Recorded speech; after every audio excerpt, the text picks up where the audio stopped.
Last క్లాస్లో మనం ఆత్మ ఆత్మ అనేది ఇండివిజువల్ సోల్ అని చెప్పుకున్నాం కదా. అంటే వ్యక్తిగతమైంది అనమాట, వ్యక్తికి సంబంధించినటువంటిది.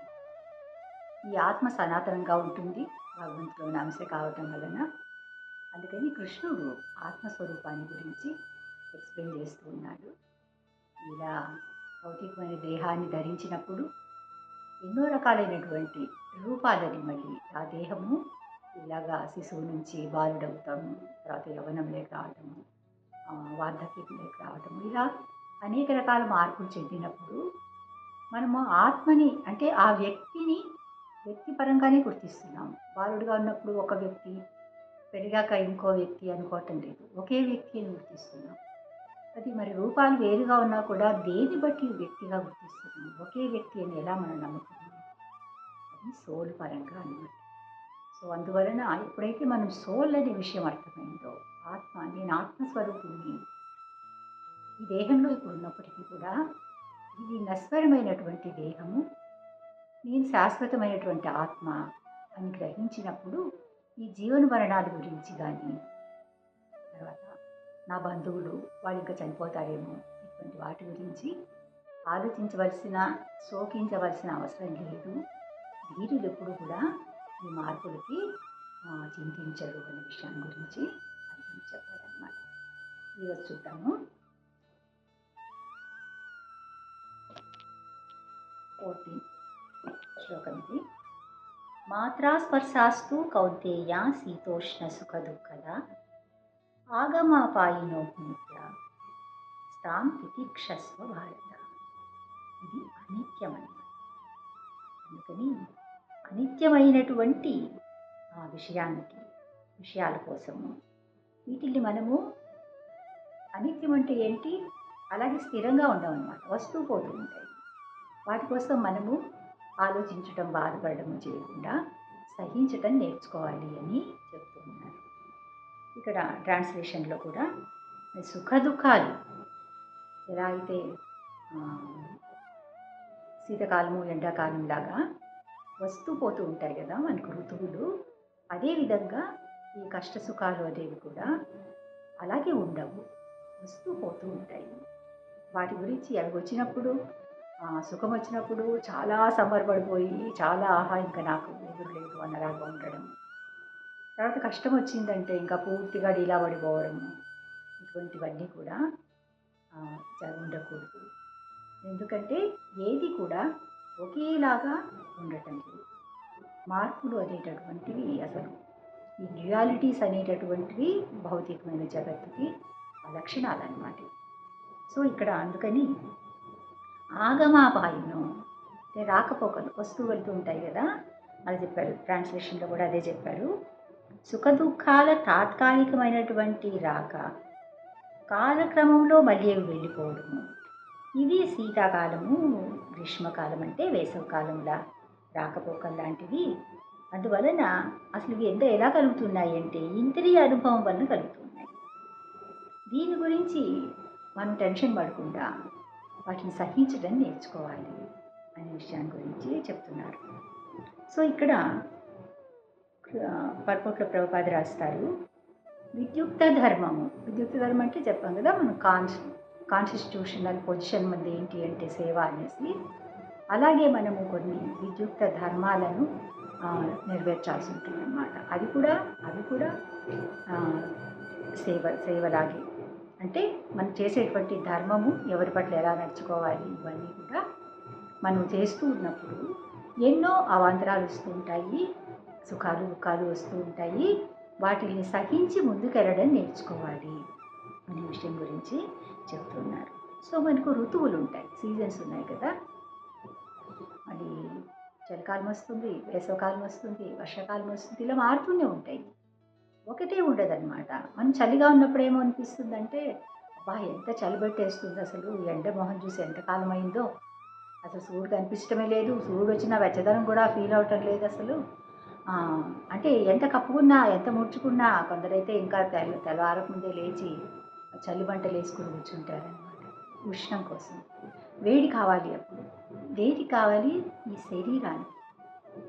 సో అందుకని మనం ఆ చలి నుంచి తప్పించుకోవడానికి బాధలు పడుతూ అబ్బా ఎంతకాలం ఏదైనా భరించవచ్చు కానీ ఈ చలి భరించలేము అనిపిస్తుంది. సరే క్రమంగా చలికాలం అలాగే కంటిన్యూ అవుతుంది కదా. ఆ కాలం అయిపోయిన తర్వాత మళ్ళీ వర్షాకాలం వస్తుంది. వర్షాకాలంలో కూడా ఏమనుకుంటారు మళ్ళీ ఏంటి ఒకే అసలు వర్షం అంటే ఇంట్లోంచి బయటకు కదలడానికి లేకుండా అయిపోయింది. అంతా చీదర చీదరగా ఉంది. ఎప్పటికి తగ్గుతాయో ఈ వర్షాలు అని దానికి కూడా మళ్ళీ బాధపడుతుంది. సరే ఎండలు వచ్చాయి. ఎండాకాలం వచ్చిందంటే ఇంక అబ్బా ఏం వేసిరా బాబు, ఏం ఎండలు చంపేస్తున్నాయి. అసలు ఎలా ఏసీలో కూర్చున్నంతసేపు తప్ప ఎంత ఉక్కబోత అసలు భరించలేకపోతున్నాము. ఒంటి మీద బట్ట వేసుకోవడానికే చికాకుగా ఉంటుంది. ఈ ఎండలు అస్సలు భరించలేము. ఎప్పటికి చల్లబడుతుందో ఏంటో అనుకుంటాను. ఇవన్నీ మనమే చెప్తున్నాము.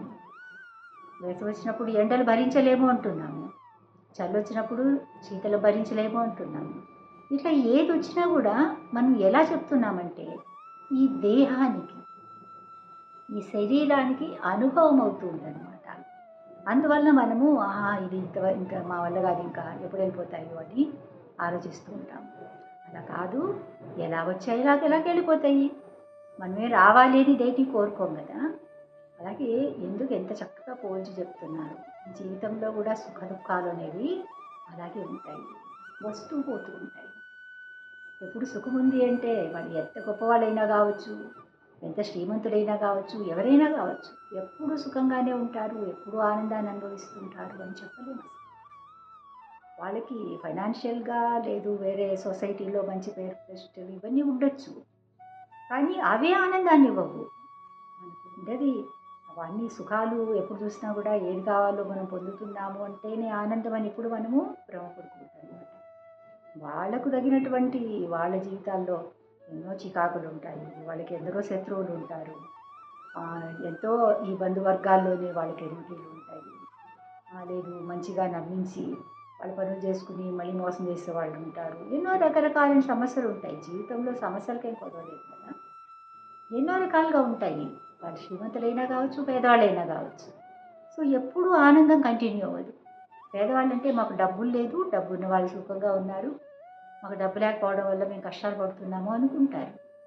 కానీ మరి డబ్బున్న వాళ్ళు కూడా, శ్రీమంతులు కూడా కష్టపడుతున్నారు. సో అలా కష్టాలు వచ్చిన వాళ్ళు అది ఉంటే బాగుంటుంది, ఇది ఉంటే బాగుంటుంది అని అనుకోవడమే. ఏది ఉన్నా కూడా కష్టాలు అనేవి దాన్ని వస్తాయి. సుఖాలు కూడా అంతే అన్నమాట. సుఖం కూడా అంతే. మనం సుఖాలైతే మనం కోరుకుంటాము, మనం సుఖంగా ఉండాలి అని, ఇంకా కాస్త సంపాదిస్తే నా బంధువులందరిలో నేను కొంచెం గొప్పగా గుర్తించబడితే, సొసైటీలో నాకు మంచి పేరు ప్రతిష్టలు వస్తాయి, ఇలాగ మనం అవన్నీ డిజైర్ చేస్తామన్నమాట. మనకు కావాలి అవి. ఎందుకంటే అవి సుఖానుభూతిని ఇచ్చేటటువంటి, ఆనందాన్ని కలిగించేటటువంటి విషయాలు కాబట్టి. కానీ మనం కోరుకుంటే వస్తాయా? రావు. ఇప్పుడు కొన్ని సుఖాలంటే కోరుకుంటున్నాం, మరి కష్టాలు కోరుకుంటున్నామా? ఎంతసేపు అసలు నాకు ఒక్క తలనొప్పి కూడా రాదండి, నేను ఎప్పుడు కనీసం ఒకసారి ఎలా జలుబు కూడా చేయదు, నాకు చాలా ఆరోగ్యవంతంగా ఉంటాను నేను అని అన్నారనుకోండి, ఓకే మంచిదే. నాకు బోర్ కొడుతుంది, ఎప్పుడైనా ఏదైనా చిన్న జబ్బు చేస్తే బాగుండు అనిపిస్తుంది, ఏదో జ్వరమో ఏదో రాకూడదా అని అడుగుతారు ఎవరైనా? అడగరు కదా. ఆరోగ్యం మహాభాగ్యం, అది వాళ్ళకు దొరికింది అంటే వాళ్ళ పుణ్యవశాత్తు దానికి సంతోషపడతారు. కానీ ఎవరు కూడా జబ్బు కావాలనుకోరు. కానీ మనం కోరుకున్నా కోరుకోకపోయినా జబ్బులు వస్తాయి, కష్టాలు వస్తాయి, దుఃఖం వస్తుంది. సుఖాన్ని కోరుకుని అనుభవించాలని ఆశపడతాం, కానీ కష్టాలు కోరుకుని అనుభవించాలని ఎవరు కూడా అనుకోరు. అయినా కూడా వస్తున్నాయి కదా, ఏం చేస్తారు? వస్తే పరిష్కారం ఆలోచించుకుంటారు, వాటి నుంచి బయటపడడానికి ట్రై చేస్తారు అంతే. కానీ అంతా టైం అన్నమాట, కాలం. ఎంతకాలం మనం వాటిని అనుభవించాలని ఉందో అది అనుభవించటం. అంటే ఏం చేయాలి? వచ్చిన సమస్యను చూసుకుని దాన్ని మరి భూతద్దంలో మరి చూసుకుని దాని గురించి ఆలోచిస్తూ, చింతిస్తూ, శోకిస్తూ ఉండడం కాకుండా సహనం, వాటిని సహించటం, భరించటము నేర్చుకోవాలి. ఎలా నేర్చుకుంటారు? మైండ్లో ఉండాలన్నమాట. ఇది శాశ్వతం కాదు, ఎలా వచ్చాయో అలా వెళ్ళిపోతాయి.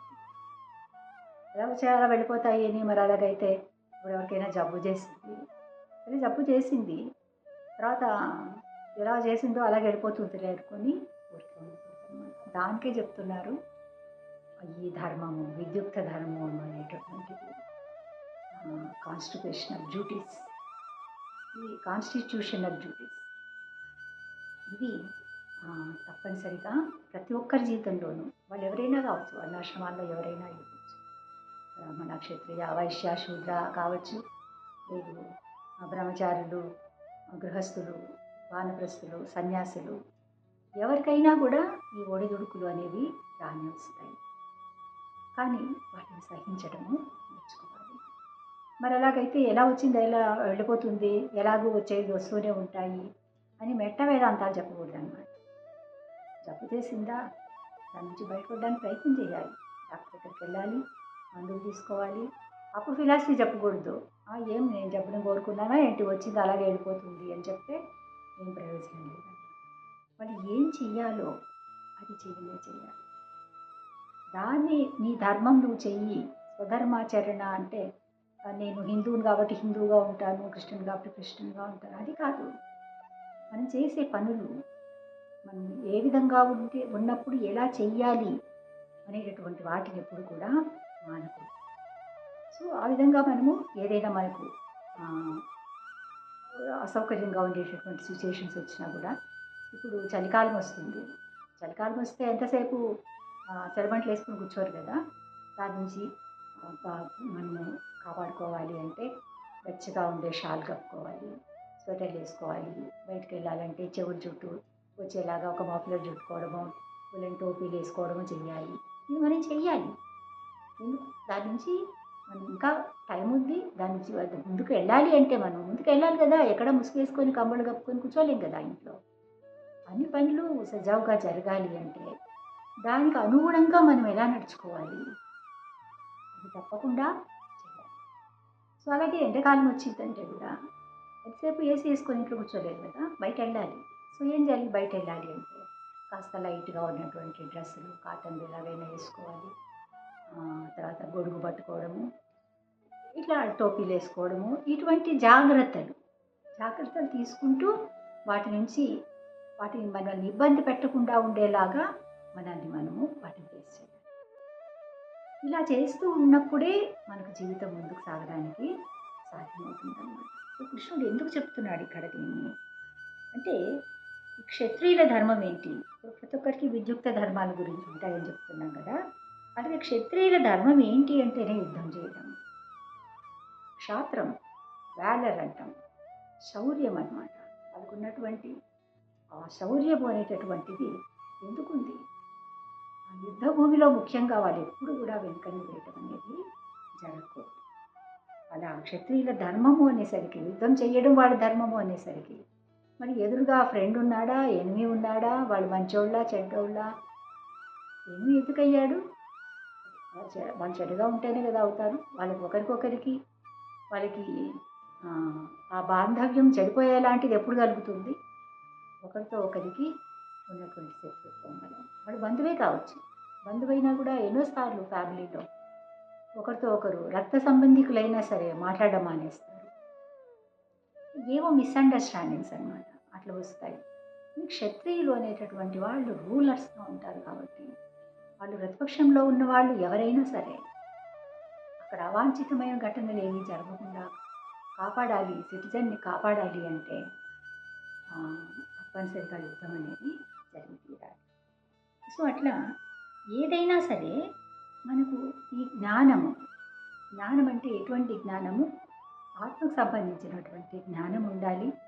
జ్ఞానం ఉన్నప్పుడు మనకు భక్తితో కనెక్ట్ అవ్వగలం. ఎందుకు నేను ఇక్కడికి ఉన్నాను కానీ ఇది నా శాశ్వతమైనటువంటి ప్లేస్ కాదు. ఎవరైనా ఇప్పుడు రెంటెడ్ హౌస్లో ఉంటారనుకోండి, వాళ్ళకి తెలుసు కదా, నేను ఎంతకాలం నేను రెంట్ కడుతూ ఉంటానో అది తెలుస్తున్నంత వరకు నేను ఇంట్లో ఉంటాను. నేను ఇక్కడ ఉండడము అనేటటువంటిది నా చేతిలో లేదు. ఎప్పుడైనా ఓనర్ ఖాళీ చేయమని చెప్పొచ్చు, మాకు అవసరం పడిందండి, కాకపోతే అసలు టైం ఇస్తారు. కానీ ఈ జీవితంలో ఇది మనము ఈ బాడీని రెంట్కి తీసుకున్నాం అన్నమాట. మనకు భౌతిక ప్రకృతి ఇచ్చింది. ఈ దేహంలో నువ్వు ఇంతకాలం ఉండొచ్చు. అంతే. దాని తర్వాత అబ్బా! నాకు చాలా సుఖంగా ఉంది, హాయిగా ఉంది, నేను ఇందులోనే ఉండిపోతాను అనడానికి లేదు. ఇది మంది కాదు. మనకు ఎవరో ఇచ్చింది. అంటే భౌతిక ప్రకృతి మనకు ఏ దేహంలో ఎంతకాలం ఉండాలి అనే దాన్ని మనం గతంలో చేసుకున్న కర్మలను బట్టి, అంటే ఆ జీవితంలో మనం ఏం ఆశపడ్డామో, ఎవరిని ఏ మోసాలు చేశామో, లేదు ఎవరిని ఎలా కష్టపెట్టామో, లేదు ఎవరికి ఎంత ఆనందాన్ని ఇచ్చామో, దాన్ని బట్టి ఈ జన్మలో మనం అనుభవించటానికి అనువైనటువంటి శరీరాన్ని మనకిస్తారు. సో అందులో అది ఇస్తున్నప్పుడే డెస్టిన్ అనమాట. ఏమని, ఇంతవరకు ఇంత పీరియడ్ నువ్వు ఇందులో ఉండగలుగుతావు. నీకు కర్మల గురించి కూడా చెప్తారన్నమాట. తర్వాత బాగా ఎక్స్ప్లెయిన్ చేస్తారు. మనకి ఎలాగా ఈ కర్మలు అనేటటువంటివి సంచిత కర్మలు ఉంటాయి. తర్వాత మనకు ఏ జీవితంలో మనకు కావాల్సినటువంటి వాటిని అనుభవించాలి అంటే కావాల్సకపోయినా కూడా ఈ కర్మ అనేటటువంటివి పాపపుణ్యాలు అనేటటువంటివి మనము అనుభవించి తీరాలన్నమాట. వాటిని ప్రారబ్ధ కర్మలు అంటాం. ప్రారబ్ధ కర్మ అంటే సంచిత కర్మలు అంటే ఎన్నో జన్మలుగా మనం పోగు చేసుకుని ఉన్నాం. చాలా పెద్దది ఉందన్నమాట ఫిక్స్డ్ డిపాజిట్. అంతా ఒకసారి అనుభవించడానికి అయితే చాలు. ఎన్ని వేల కోట్ల జన్మలు పొందామో మనము. సో ఈ జన్మలో ఏ దేహం వచ్చిందో ఆ దేహంతో ఎంతవరకు అనుభవించవచ్చో ఆ ప్రారబ్ధ కర్మ అనేది దానికి ఫిక్స్ అయింది. అందువల్లనే కదా ఎవరినైనా అర్ధాంతరంగా ఇప్పుడు అనిమల్స్ ఉన్నాయి, ఈటింగ్ చేసే వాళ్ళు ఏం చేస్తారు, వాటిని వాళ్ళు ఇష్టం వచ్చినప్పుడు కోసుకొని తినేస్తారు కదా. అంటే ఆ దేహంలో అది ఇంతకాలం ఉండాల్సి ఉంది, దాని ప్రయాణాన్ని ఆపేస్తున్నారు. మనకేం హక్కు లేదనమాట. ఈవెన్ మనదే శరీరం అయినా సరే సూసైడ్ చేసుకుంటే ఇక్కడ ఈ భౌతిక ప్రపంచంలో కూడా అది నేరం అన్నమాట. దానికి శిక్ష అనుభవించాల్సి వస్తుంది. సూసైడ్ చేసుకోకూడదు. ఆత్మహత్య మహాపాతకమైన శాస్త్రాలు చెప్తున్నాయి. ఆ పాతకమైనటువంటిది కాబట్టి ఇక్కడ ఈవెన్ మన పీనల్ కోడ్లో కూడా సూసైడ్ చేసుకోకూడదు అన్నమాట. సో అట్లాగా ఏదైనా మనము ఈ మాయా బంధనాల నుంచి విడిపించుకోవాలి అంటే మొదట మనం మాయలో ఉన్నామనే విషయం తెలియాలి కదా. మనకు తెలియకపోతే మనం చాలా కంఫర్టబుల్గా ఒక దీంట్లో ఉన్నాము అని ఒక కంఫర్ట్ జోన్ చూసుకుని అందులో కూర్చునేసాము కాబట్టి నాకు ఇదే బాగుంది అనుకోవడానికి లేదు. సో అందుకనే ఎవరైనా సరే మనము దీన్ని డెవలప్ చేసుకోవాలి అంటే ఇప్పుడు జ్ఞానం వచ్చింది. ఏం జ్ఞానం వచ్చింది? నేను దేహం కాదు ఆత్మ అని. మరి ఇంకా దీన్ని అంత తెలుసుకుంటే సరిపోదన్నమాట. జస్ట్ నేను ఈ శరీరం కాదు ఆత్మ తెలుసుకున్న తర్వాత ఏం చేయాలి? ఊరికి తెలుసుకుంటే సరిపోదు కదా. దానికి తగ్గట్లుగా మనం నడుచుకోవాలన్నమాట. దాన్ని ప్రాక్టీస్ చేయాలి.